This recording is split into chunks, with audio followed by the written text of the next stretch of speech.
big problems I have is just how the ordinance came about, the studies that they did, what information they went about getting.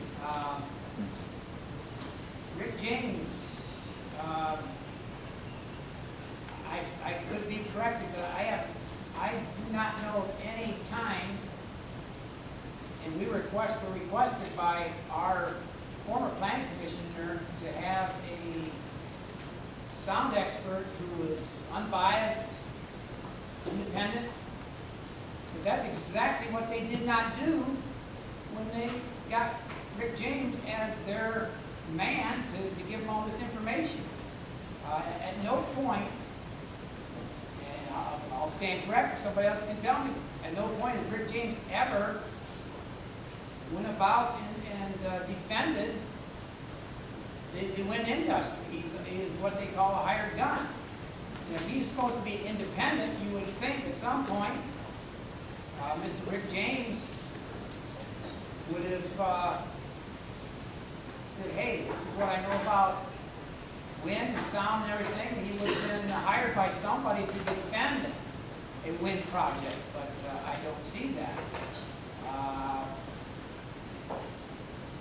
So-called Covet's lawsuit makes for interesting reading. I mean, it kept me up at night several times reading this in regards to the different measurements that he did and did not do.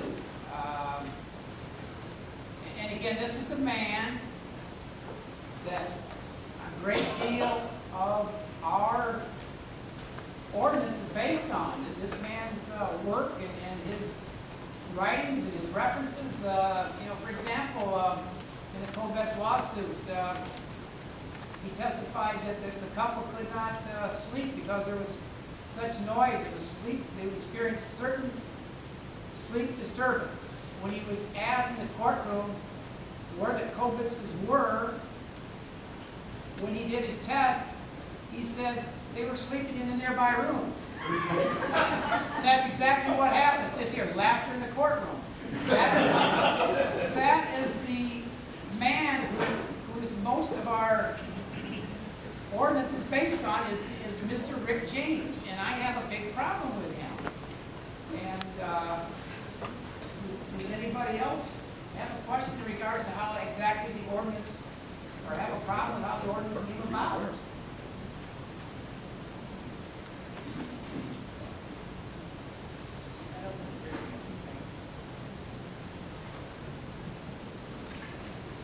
But that calls into question, I know I have it here somewhere, Lee. You were given a very large number of signatures today. People that signed that, is this the man that they got their information from? Is this what they were told was from Rick James? Where did they get the background information for all these people to sign this? Where are all these people tonight? Why aren't they here listening to both sides of this argument? 500 some people? Some are here. Some are here. 500 some people? Where are all those people that signed that petition? Why are they not here tonight? Yeah, There's the other side to it. It's obviously you're definitely opinionated. That I'm opinionated. I'm trying to find some answers here. Awful leading. While I dig through this stuff over here, they have questions for our You're leading. experts.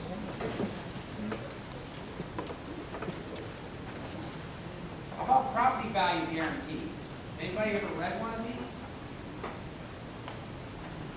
We've been inundated with that request to have some type of property value guarantee.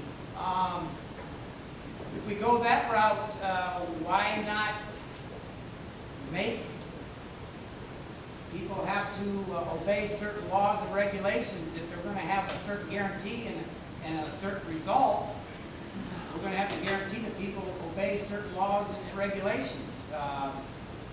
Same way with the health business. I've dug that up about a year ago.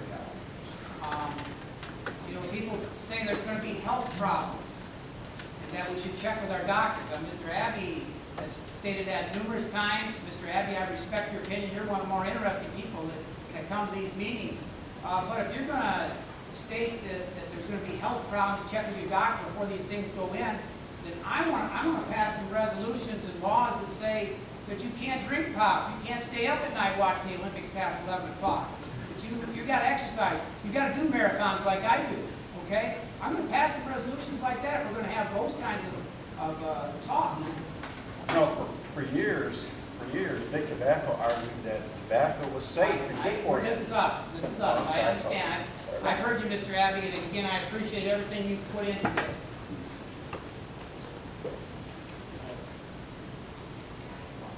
Is there any other questions for our group over here? Okay. Let me put this stuff away.